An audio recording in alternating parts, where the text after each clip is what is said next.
नमस्कार, Sushma healthy recipes and सॅलडमध्ये सर्वांचे खूप खूप स्वागत। आणि मार्केटमध्ये आता लिंब जे आहे ते थोडे स्वस्त दरात मिळतात, तर अशा वेळेस लिंब आणून आपण लोणचं घालू शकतो लिंबाचं। आणि आज आपण लिंबाचंच लोणचं घालणार आहोत, अगदी साध्या पद्धतीने लोणचं घालणार आहोत। तेलाचा वापर अजिबात नाही आहे किंवा कुठलेही मसाले आपण याच्यात वापरणार नाही आहे।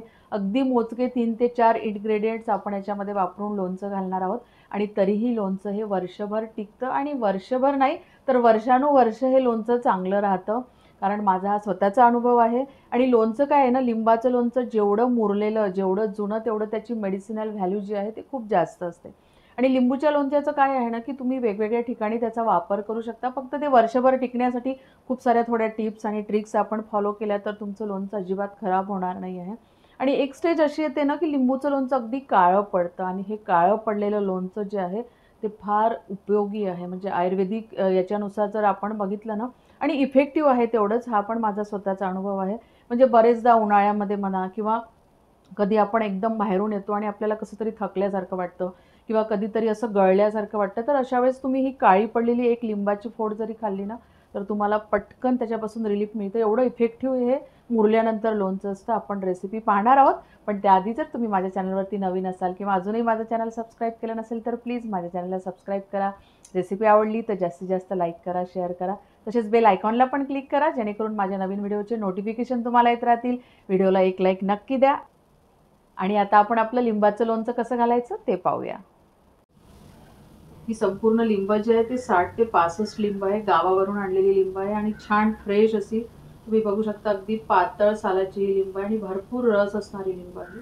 सो या लिंबाला मी स्वच्छ धुवून घेतलेलं आहे आणि कोरडं केलं या कापडामध्ये। आणि आता काय करते ना, यातले अर्धे कापून घेते, मी फोडी करते अर्ध्या लिंबाचे, आणि अर्धे लिंबाचा जो आहे तो रस काढून घेणार आहे।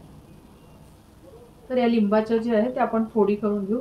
आणि सिट्रस वर्णीय म्हणजे लिंबू वर्णीय जे कुठलेही फळ आहे ना, ते नेहमी असं आडव्यात कापायचं, असं उभ्यात नाही कापायचं, आडव्यात कापायचं, कारण त्याची अरेंजमेंटच तशी असते। मोसंबी झाली नंतर तर असं कापल्यामुळे काय होतं ना, की यातल्या सगळ्या बिया पण निघतात छान, आणि त्याचा रस पण व्यवस्थित निघतो। आणि आपण आता याच्या अशा फक्त ह्या 2 आणि 2 म्हणजे एका लिंबाच्या आपण अशा 4 फोडी तयार करून घेणार आहे।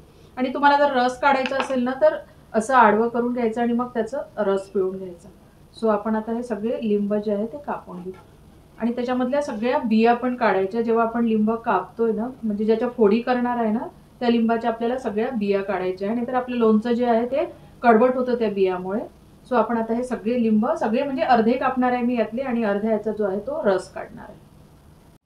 इथे अर्ध्या लिंबाच्या फोडी जी आहे त्या करून झालेल्या आहे, आणि तुम्ही बघू शकता अर्ध्या लिंबाचा जे आहे ते आपण रस काढलेला आहे। तर ते रस काढलेल्या ज्या फोडी होत्या त्या पण मी फेकल्या नाही, त्यातला रस काढून झाल्यानंतर त्या पण मी अशा पद्धतीनेच कापून घेतल्या म्हणजे। आणि हा जो आहे तो आपल्या लिंबूचा रस आहे आपण काढलेला। आता या टोपामध्ये ह्या सगळ्या फोडी आणि जी फोत्र आहे म्हणजे ज्याचा आपण रस काढलेला आहे ते सगळं मी टाकून घेते। नंतर हे 1 वाटी, म्हणजे एका वाटीला थोडं कमी आहे, ते लाल मिरचीचं पावडर आहे ते टाकून घेते। 1 वाटी जे आहे ते मीठ आहे, साधं मीठ आहे। तुम्ही जर हे लोणचं सपोज तुम्हाला उपवासासाठी करायचं असेल ना, तर तुम्ही या साध्या मिठाऐवजी याच्यामध्ये शेंदे मीठ तुम्ही टाकू शकता। आणि 1/4 कप जे आहे ते भाजलेल्या जिऱ्याचं पावडर आहे ते मी याच्यामध्ये टाकून घेते। नंतर ही 700 ग्रॅम जी आहे ती ही साखर आहे। लिंबूचा रस, संपूर्ण लिंबूचा रस जो आहे तोही मी याच्यात टाकून घेते। याच्यातले ज्या बिया आहेत त्या सगळ्या काढून घेतलेल्या आहेत, अशा थोड्याफार असतीलही तर त्या तुम्ही चाळून घेऊन काढू शकता, किंवा वरवरचं टाकलं तर त्या बुडाशी राहतात। आणि आपल्याला आता हे सगळं मिक्स करायचं आहे। सगळं मिक्स करून त्याला पूर्ण पाणी सुटेल, आणि मग आपण ते भरणीत भरून ठेवू, किंवा असंही तुम्ही भरणीत भरून ठेवू शकता।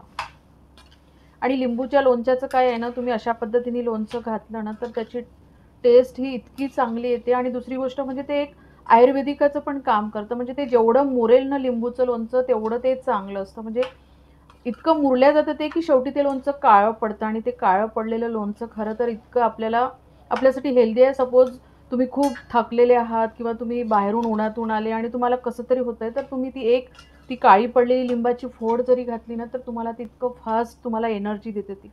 सो एवढं हे वर्क करतं लिंबूचं लोणचं, तुम्ही अशा पद्धतीने घातलं तर। तुम्ही इथे साखरेऐवजी गुळाचा पण वापर करू शकता इथे, आणि तुम्ही बघू शकता इतक्या फास्ट आणि इतक्या लवकर हे लोणचं तयार होतं। आणि आपल्याला हे आता मुरू द्यायचं। जवळ अर्ध्या लिंबाचा रस का काढून घेतला, कारण लोणच्याला जेवढं पाणी राहील ना तेवढं हे लोणचं टिकतं आणि चांगलं राहतं, खराब होत नाही, वर्षानुवर्ष खराब होत नाही, म्हणजे अक्षरशः काळं पडेपर्यंत हे लोणचं चांगलं राहतं. आणि लोणचं भरायसाठी काचेची भरणी किंवा चिनी मातीची भरणी याचा वापर करायचा, दुसऱ्या कुठल्याही याच्यामध्ये भरायचं नाही लोणचं, कारण ते आंबट असतं आणि आमटामुळे बरेच धातू असे आहेत की ज्याला ते हे पडतात, त्याला छिद्र पडतात. आणि प्लास्टिक पण तसंच होतं त्याच्या. सो आता हे साखर विरघळायला जरा वेळच लागेल. शकता रंग पण खूप चांगला आलेला आहे याच्यामध्ये लोणच्याला आपल्या. आणि याच्यामध्ये हळद वगैरे घालायची गरज नाही आहे. किंवा यातलं तुम्ही अर्धं लोणचं बाजूला काढून उपवासाचं पण करू शकता, म्हणजे अर्ध्या लोणच्यामध्ये तुम्ही शेंदे मिठाचा वापर करायचा आणि अर्धं लोणचं जे आहे ते नॉर्मल मिठाचा जर वापर केला तर तुम्ही ॲट ए टाइम तुम्ही दोन्ही पद्धतीचे लोणचे हे तयार करू शकता. उपवासाला पण जे लोक मीठ खात नाही किंवा शेंदे मिठाचा वापर करतात उपवासामध्ये, त्यांच्यासाठी ही एक टिप्स आहे की तुम्ही याच्यामध्ये 2 लोणचे तयार करू शकता आणि वेगवेगळ्या भरण्यामध्ये भरून ठेवू शकता. आणि लोणच्यामधली, या लिंबूच्या लोणच्यामधली दुसरी अजून एक टिप्स म्हणजे हे आता सगळं विरघळून जाईल. उद्या परवा 2 दिवसामध्ये याच्यातली साखर वगैरे सगळी, मीठ सगळं विरघळून जाईल. तेव्हा काय करायचं ना, थोडंसं टेस्ट करून बघायचं मीठ आणि आपली साखर जी आहे ती बरोबर झाली आहे का. नसेल झाली तर थोडंसं त्याच्यानुसार आपण त्याच्यामध्ये तुम्ही टाकू शकता. कारण काय आहे ना, प्रत्येकाच्या लिंबाचा साईज वेगळा असू शकतो, प्रत्येकाच्या वाटीचा साईज कमी जास्त असू शकतो, म्हणून थोडंसं टेस्ट करून घेतलेलं जे आहे ते तुम्हाला एक परफेक्ट प्रमाण देऊ शकते. की लोणचं मिक्स करायच्या वेळेस पण शक्यतो स्टीलच्या भांड्याचाच वापर करायचा, किंवा तुमच्याकडे स्टीलचं भांडं नसेल, तुम्ही जर्मनचं भांडं घेतलं असेल तर इमिजिएटली ते मिक्स झाल्यानंतर लगेच भरणीमध्ये काढून घ्यायचं, नाहीतर त्याला झरे पडतात आणि एक वेगळी टेस्ट पण त्याची बदलते. लोणचं भरायसाठी जे आहे ती काचेची बरणी घेतली आहे आणि या बरणीला जे आहे ते पहिल्यांदा स्वच्छ धुवून घेतलं, मग वाळवून घेतलं आणि नंतर त्याला स्टरलाइज केलं. म्हणजे उन्हामध्ये एक तर दिवसभर ठेवायचं, सपोज ऊन नसेल तर गॅस खाली वगैरे ठेवून तुम्ही तिला छान असं म्हणजे ती गरम झाली पाहिजे, गरम करून घ्यायचं, म्हणजे आपलं लोणचं त्याच्यामुळे पण एक टिकतं. तर सो लोणचं जे आहे ते या भरणीमध्ये मी भरून घेते. सो आपण संपूर्ण लोणचं जे आहे ते याच्यामध्ये भरून ठेवू. फोडी ताज्या असल्यामुळे त्या एका भरणीमध्ये बसलं नाही, म्हणून मग मी ही छोटीशी एक भरणी घेतली आणि त्यात भरलं. कारण काय होतं ना, आता ह्या फोडी फुललेल्या आहे आणि परत त्याचं साखर आणि ते विरघळासाठी पण जागा लागणार आहे. सो म्हणून मी एकदम वरतीपर्यंत भरलं नाही, तर या छोट्या दुसऱ्या भरणीत भरून घेतलं आणि ही भरणी मी स्टरलाइज करून घेतली. आणि काय होईल ना, 7 काय 2-4 दिवसांनीच त्या फोडी थोड्या चिमेल आणि मग ते बसून जाईल. मग ते खाली बसलं की यातलं त्याच्यामध्ये ओतून द्यायचं आणि मग झाकण ठेवून झाकण लावून त्याला ते ठेवून द्यायचं. आणि असं काही नाही, तुम्ही हे इमिजिएट पण खाऊ शकता, पण याची जी ओरिजिनल टेस्ट आहे ना, ते 1 महिन्यानंतर खूप चांगली लागते म्हणून.